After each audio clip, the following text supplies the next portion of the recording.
सब, मेरा नाम कार्तिक कौशिक है और आपका द K3 नंदन अकेडमी में स्वागत है। आज की जो हमारी क्लास रहेगी वो रहेगी हमारी doctrine of privity of contract पे रहेगी। ये क्या कहता है, देखिए समझते हैं इसे। दो व्यक्ति होते हैं, एक होता है ऑफरर जो प्रस्ताव देता है और एक हो गया आपका एक्सेप्टर जिसको प्रस्ताव दिया जाता है, जो कि उसको स्वीकृत करता है। तो एक व्यक्ति हो गया ए और बी, इनके बीच में कोई भी एग्रीमेंट हुआ, कुछ भी लेन देने का कोई भी इनके बीच में करार होता है। तो अगर इनमें से कोई भी व्यक्ति अपने वचन से पीछे हटता है, अपने प्रॉमिस से पीछे हटता है, सपोज ए अपने वादे से पीछे हटता है, तो क्या ये जो सी व्यक्ति है जिसका इस एग्रीमेंट से कुछ लेना देना नहीं है, भले वो बी को जानता हो, ठीक है, बी का फ्रेंड हो, कुछ भी हो, बट उसका इस एग्रीमेंट से, ये जो कॉन्ट्रैक्ट हुआ है, फिर एग्रीमेंट हुआ है, इससे कुछ लेना देना नहीं है सी का, तो क्या सी जो है ए के ऊपर केस कर सकता है कि आपने बी के साथ एग्रीमेंट किया था, अब आप उसे परफॉर्म नहीं कर रहे हैं तो उसको आप परफॉर्म करिए। तो क्या सी ऐसा कर सकता है?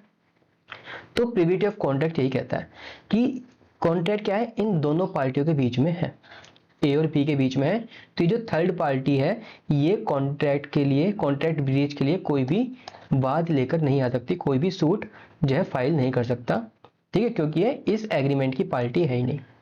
केस या फिर सूट वही लेकर आ सकता है जो उस कॉन्ट्रैक्ट की पार्टी हो, ठीक है, जिनके बीच में एग्रीमेंट हुआ हो, करार हुआ हो, वो ही जो है क्या कर सकता है, वाद ला सकता है। यही कहते हैं the rule of privity of contract which means that a stranger to a contract can not sue.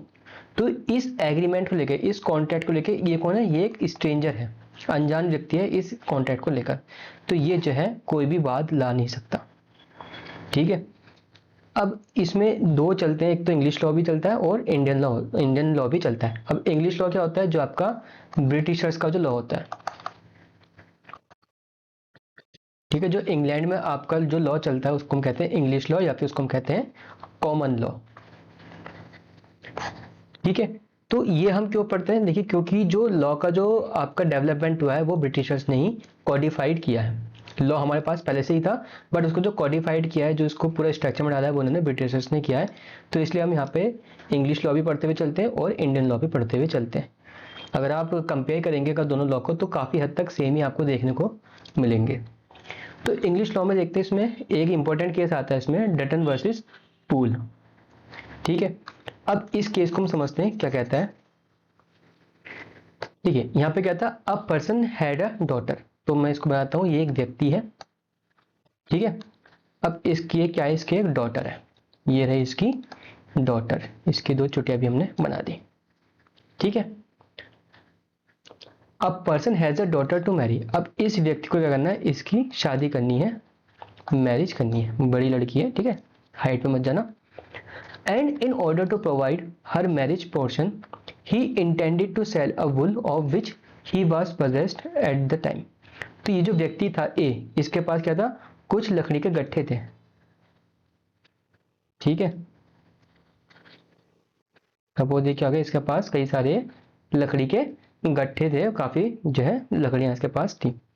तो इस लड़की की शादी करवाने के लिए ए चाहता था कि मैं इसको क्या करूं, इन गट्ठों को मैं क्या कर दूं, सेल कर दूं, उनको बेच दूं, इससे जो भी अमाउंट आएगा उससे मैं क्या करूंगा, उस लड़की की शादी कर दूंगा। हिज सन, किसका, इस लड़की का जो सन है, ठीक है, इसका डिफेंडेंट, इसमें डिफेंडेंट कौन है, ये लड़की है defendant. promised that if the father would forbear to sell his at his request he would pay the daughter 1000 euro. तो जो इनका ए का एक लड़का भी था, ये हो गया ये, ठीक है। तो ए ने कहा किससे, ए से, कि अगर तुम ये इन लकड़ियों को बेचने से अगर तुम खुद को रोक दो, ठीक है, ये व्यक्ति था ए, ये लकड़ियां क्यों बेच रहा था, ताकि वो जो है अपनी बेटी की शादी में लगा सके। तो इसके लड़के ने कहा कि आप एक काम करो, आप इन लकड़ियों को मत बेचो, ठीक है, अगर आपने इसको बेचने से खुद को रोका, अगर आपने एब्सटेन किया, हमने पढ़ा था कंसिडरेशन के उसमें कि when at the desire of promisor और अनदर पर्सन, ठीक है, द प्रोमिसी और any another person act do और एब्सटेन फ्रॉम डूइंग समथिंग, या फिर डज और एब्सटेन फ्रॉम डूइंग समथिंग, तो या तो वो कोई कार्य करता है या फिर कोई कार्य करने से खुद को रोकता है। तो क्या हो गया, ये सन था, इसकी रिक्वेस्ट पे ए ने खुद को रोका, क्या रोका, इन लकड़ियों को बेचने से खुद को रोका। तो जब ये लकड़ियों को बेचने से रोका तो मतलब कि एस की डिजायर पे ए ने जो है क्या रखा, अपनी इन लकड़ियों को बेचने से रोका, और इसके बदले ए को क्या मिलेगा, ए को मिलेगा कि एस जो है ना क्या करेगा, वो इसकी अपनी बहन को क्या देगा, 1000 यूरो देगा। ये उसके सन ने वादा किया। ठीक है।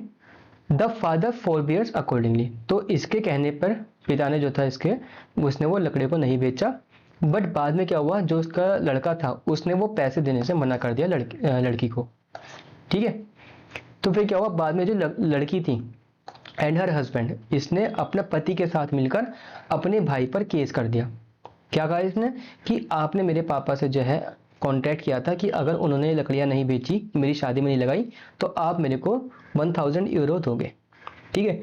तो यहाँ पे इसके बेटे ने कहा कि ये जो कॉन्ट्रैक्ट हुआ था ये ए और एस के बीच में हुआ था, और आप क्या हो, आप थर्ड पार्टी हो। ठीक है। बट फिर भी इस केस में क्या हुआ था, doctrine of privity of contract follow नहीं हुआ था ये डॉक्ट्राइन, और इसको पार्टी माना गया था, और अकॉर्डिंगली इसके भाई से जो है इसको 1000 यूरो दिलवाए गए थे। यहाँ पे सन को क्या हुआ था, लायबिल ठहराया गया था। ठीक है। क्या कहता है प्रिविटी ऑफ कॉन्ट्रैक्ट की जो थर्ड पार्टी है वो कॉन्ट्रैक्ट को जो है सू नहीं कर सकती। ठीक है। बट जो डटन वर्सेस पूल वाला केस था इसमें क्या हुआ था, इसमें ये वाला डॉक्ट्राइन फॉलो नहीं किया गया था। ये जो इसकी लड़की थी वो क्या थी, थर्ड पार्टी थी, तो उसको जो है वहां पे इंक्लूड माना गया था। वैसे ये जो आपका जो इंक्लूजन था ये एक अपवाद के अंतर्गत जो है यहाँ पे आता है। इसको हम आगे पढ़ेंगे कि क्या अपवाद है जिसके अनुसार इसकी जो बेटी थी, ए की बेटी थी, उसने यहाँ पे सूट फाइल कर दिया था। ठीक है। बाकी केस के फैक्ट ये है, आप एक बार पढ़ सकते हैं। आगे बढ़ते हैं। तो नेक्स्ट केस आता है आपका Dunlop pneumatic tyre company versus Selfridge and company. तो इस केस में क्या हुआ था, जो प्लेंटिफ है डनल्यूप एंड कंपनी, तो एक कंपनी का नाम था डनलोप एंड कंपनी, इसका नाम था, ये कौन था, प्लेंटिफ था। ठीक है। Sold certain goods to one Dew and company, तो एक और कंपनी थी, कौन थी वो, ड्यू एंड कंपनी थी। तो डनलोप एंड कंपनी ने ड्यू एंड कंपनी को कोई भी सामान बेचा, है ना, and secure an agreement from them not to sell the good below the list price. और जब ये सामान बेचा इसने, डनल्यू कंपनी ने ड्यू कंपनी को, तो एक एग्रीमेंट सिक्योर किया। उस एग्रीमेंट में क्या कहता है कि एक सर्टेन अमाउंट है, तुम उससे नीचे जो है वो गुड्स आगे नहीं बेचोगे। क्या मतलब कि जो सामान मैंने तुमको बेचा है, अगर तुम फ्यूचर में किसी को बेचना चाहते हो वो सामान, तो उस सामान को आप उस प्राइस से नीचे नहीं बेचोगे, उस प्राइस से ऊपर ही आप उसको बेचोगे। तो ये एग्रीमेंट में क्या करा, डनल्यूप एंड कंपनी ने लिखवा लिया। ठीक है। And that if they sold the good to another trader they would obtain from him a similar understanding to maintain the price list. तो क्या कहा कि अगर ये किसी XYZ किसी को भी बेचते हैं तो क्या बेचेंगे, उस प्राइस से ऊपर ही बेचेंगे, और अगर बेचते हैं ऐसे तो उससे भी फिर यही एग्रीमेंट लिखवाएंगे कि अगर वो आगे फ्यूचर में किसी को बेचेगा तो वो उस प्राइस से ऊपर ही बेचेगा, उससे नीचे नहीं बेचेगा। ये एग्रीमेंट क्या हुआ, डनल्यूप कंपनी ने ड्यू एंड कंपनी से सिक्योर करवाया। ठीक है। Due and company sold the motor tier two the defendant. अब क्या हुआ, ड्यू एंड कंपनी ने जो गुड्स थे, वो जो मोटर टायर थे, वो किसको बेच दिए, वो उसने बेच दिए सेल्फ्रिजन कंपनी को। किसको बेच दिए, सेल्फ्रिज एंड कंपनी को बेच दिए। ठीक है। उस प्राइस लिस्ट से ऊपर ही उसने बेचा। ठीक है। Who agreed not to sell the tire to any private customer at less than the list price। तो उसने क्या करा, प्रॉमिस किया कि अगर वो आगे फ्यूचर में किसी को बेचेगा तो वो उस लिस्ट प्राइस से ऊपर ही बेचेगा, उससे नीचे नहीं बेचेगा। ठीक है। तो क्या हो गया,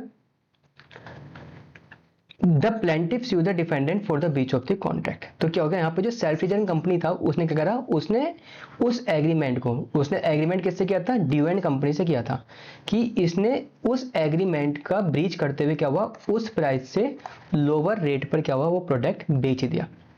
ठीक है। तो ये बात देखते हुए जो डनल्यूप एंड कंपनी था उसने केस कर दिया किस पे, सेल्फ्रिजन कंपनी पे, कि मैंने ड्यू एंड कंपनी के साथ कॉन्ट्रैक्ट किया था कि अगर आप फ्यूचर में इस प्रोडक्ट को बेचोगे तो लिस्ट प्राइस से ऊपर ही बेचोगे, और जिसको बेचोगे तो आप उसको भी यही एग्रीमेंट करवाओगे कि वो उस प्राइस से ऊपर बेचे। तो यहाँ पे कोर्ट ने कहा कि आपने ये जो एग्रीमेंट किया था वो किसके साथ किया था, ड्यू एंड कंपनी के साथ किया था, और जो सेल्फरिज के साथ जो कॉन्ट्रैक्ट हुआ था वो किसके साथ हुआ था, ड्यू एंड कंपनी के साथ हुआ था। तो आपका जो एग्रीमेंट है वो अलग है और ड्यू एंड कंपनी और इसका जो एग्रीमेंट है वो अलग है, ठीक है। तो आप ड्यू एंड कंपनी को तो वहां पे सू कर सकते हो, ठीक है, पर चूंकि ये आपके कॉन्ट्रैक्ट की पार्टी नहीं है तो आप जो है इस पर जो है केस फाइल नहीं कर सकते, सूट फाइल नहीं कर सकते। तो यहाँ पे ड्यू एंड कंपनी को कोई भी रेमेडी नहीं मिली थी, ठीक है। सिंपल सी बात है, तीन पार्टी है, ए ने बी के साथ कॉन्ट्रैक्ट किया, बी ने सी के साथ कॉन्ट्रैक्ट किया, बट सी ने जो ब्रीच किया है ए उसके लिए क्या कर रहा है, उसको लायबल ठहरा रहा है। कोर्ट ने कहा कि भैया आपका एग्रीमेंट सी के साथ नहीं हुआ, सी का कॉन्ट्रैक्ट हुआ है बी के साथ, तो आप सी को जो है सूट फाइल नहीं कर सकते, उससे आप कंपनसेशन नहीं ले सकते ब्रीच के लिए, ठीक है। तो ये वाली बात यहाँ पे हुई थी, ठीक है। आगे बढ़ते हैं फिर। तो अब आता है इसमें आपका इंडियन लॉ की हम बात करते हैं, ठीक है। क्या कहता है, under Indian law the doctrine of privity contract is also followed. तो क्या हो गया था यहाँ पे, इंडिया में क्या होता है, इंडिया में भी doctrine of privity of contract follow होता है। क्या कहता है कि अगर ए और बी के बीच में अगर कॉन्ट्रैक्ट हुआ है और उसका ब्रीच हुआ है तो सी जो थर्ड पार्टी है वो उसमें बीच में नहीं कूदेगी, उसका कोई वहां पे औचित्य नहीं बैठता है, वो उसकी पार्टी नहीं है तो वो सूट फाइल नहीं कर सकती। तो doctrine of privity of contract क्या है, यहाँ पे भी लागू होता है, इंडिया में भी लागू होता है। अब इसके कुछ एक्सेप्शंस हैं कि जिसमें जो थर्ड पार्टी होती है वो भी क्या कर सकती है, सूट फाइल कर सकती है किसी भी कॉन्ट्रैक्ट के लिए जो कि किसी दो व्यक्ति के बीच में हुआ है। पहला क्या है, बेनिफिशियरी अंडर ट्रस्ट और चार्ज और अदर अरेंजमेंट, ठीक है। तो जब अगर ये जो है थर्ड पार्टी अगर वो बेनिफिशियरी है, जैसे कि ए और बी के बीच में क्या हुआ, एग्रीमेंट हुआ, किसके बेनिफिट के लिए, सी के बेनिफिट के लिए एग्रीमेंट होता है, तो अगर इन दोनों के बीच में कॉन्ट्रैक्ट ब्रीच होता है तो सी सूट फाइल कर सकती है। जैसे कि हमने पिछले केस में देखा, कौन से केस में देखा, डर्नन वर्सेस पूल वाले केस में देखा। तो क्या हुआ था इसमें, ए और बी के बीच में एग्रीमेंट हुआ था, किसके बीच में एग्रीमेंट हुआ था, ए और बी के बीच में एग्रीमेंट हुआ था, किस चीज के लिए, कि जो बी की बेटी है सी, अगर उसकी शादी के लिए बी उन लकड़ियों को नहीं बेचेगा तो ए क्या करेगा, सी को देगा 1000 यूरो देगा। बट ए ने जो है कॉन्ट्रैक्ट को ब्रीच किया, तो सी क्या थी, बेनिफिशियरी थी, जिसको वहां से उसका बेनिफिट मिलता, हित मिलता उसको। तो सी ने जो सूट फाइल किया था वहां पे इस एक्सेप्शन के अंदर उसको जो है पार्टी माना गया था, ठीक है, और उसको कंपनसेशन मिला था। दूसरा आता है मैरिज सेटलमेंट, पार्टीशन और अदर फैमिली अरेंजमेंट। तो अगर मैरिज सेटलमेंट होता है, जैसे कि किसी दो व्यक्तियों के बीच में, जो हस्बैंड वाइफ के बीच में कोई भी सेटलमेंट होता है किसी भी चीज़ को लेके, ठीक है, तो या फिर पार्टीशन को लेके या फिर कोई भी फैमिली अरेंजमेंट होते हैं, तो अगर इस टाइप के मैटर होते हैं तो वहाँ पे भी क्या होता है, वहाँ पे थर्ड पार्टी सूट फाइल कर सकती है जिसका उस मैटर से इंटरेस्ट जुड़ा हुआ है। इंटरेस्ट मतलब अगर उससे उस मैटर से कुछ बेनिफिट हो रहा है तो वो सूट फाइल कर सकता है। तीसरा आता है एक्नॉलेजमेंट या फिर एस्टोपल, ठीक है। अब एक्नॉलेजमेंट में क्या होगा, जब हम दूसरे व्यक्ति के ज्ञान में हम ये बात डाल देते हैं कि भाई यहाँ पे मेरे साथ साथ ये भी क्या कर सकता है, कॉन्ट्रैक्ट का पार्टी आप उसमें इंक्लूड कर सकते हैं। जैसे कि समझाता हूं मैं, एक व्यक्ति हो गया ए और बी के बीच में क्या हुआ, एग्रीमेंट हुआ, ठीक है। बी ने ए ने जो है क्या करा, ए ने जो है बी को कितने रुपए दिए, 100 रुपए दिए, ठीक है। बी किस चीज के बदले, एक सामान के गिरवी रखने के बदले, या फिर सामान को हटाओ, ठीक है, ये मान लेते हैं कि ये सामान के बदले क्या करा, बी को 100 रुपए दिए, ए ने सामान रखा अपने पास एज अ सिक्योरिटी। सिक्योरिटी होती है ना, जब हम किसी भी अपनी कोई भी जमीन या फिर कोई भी अपनी ज्वेलरी गिरवी रख देते हैं, उसके बदले कुछ अमाउंट लेते हैं, तो ऐसी था क्या, बी के पास कुछ सामान था, बी ने वो सामान ए के पास गिरवी रखा और उससे ले लिए 100 रुपए, ठीक है। अब वैसे तो गिरवी ए के पास है पर ऑनरशिप तो बी की है ना, तो बी ने क्या करा, बी ने वो सामान किसको बेच दिया, सी को बेच दिया, कितने रुपए में, 120 रुपए में बेच दिया सपोज, ठीक है, 120 रुपए में बेच दिया। बी ने सी से कहा कि तुम 20 रुपए तो मुझे दे दो, 20 रुपए मुझे दे दो और बचे 100 रुपए, इसमें से क्या बचे, 100 रुपए बचे, वो 100 रुपए तुम ए को देकर और वो सामान का जो है ऑनरशिप, वो पोजेशन है, कब्जा है, वो अपने पास ले सकते हो, ठीक है। तो यहाँ पे क्या होगा, यहाँ पे इसने एक्नॉलेजमेंट दे दिया कि ये जो सामान था वो आप सी को दे दो। तो जब यहाँ पे एक्नॉलेजमेंट दे दिया, उसके ज्ञान में वाली बात डाल दी है, तो जो है सी भी क्या कर सकता है, वहां पे सूट फाइल कर सकता है। ये होता है आपका एक्नॉलेजमेंट और एस्टोपल।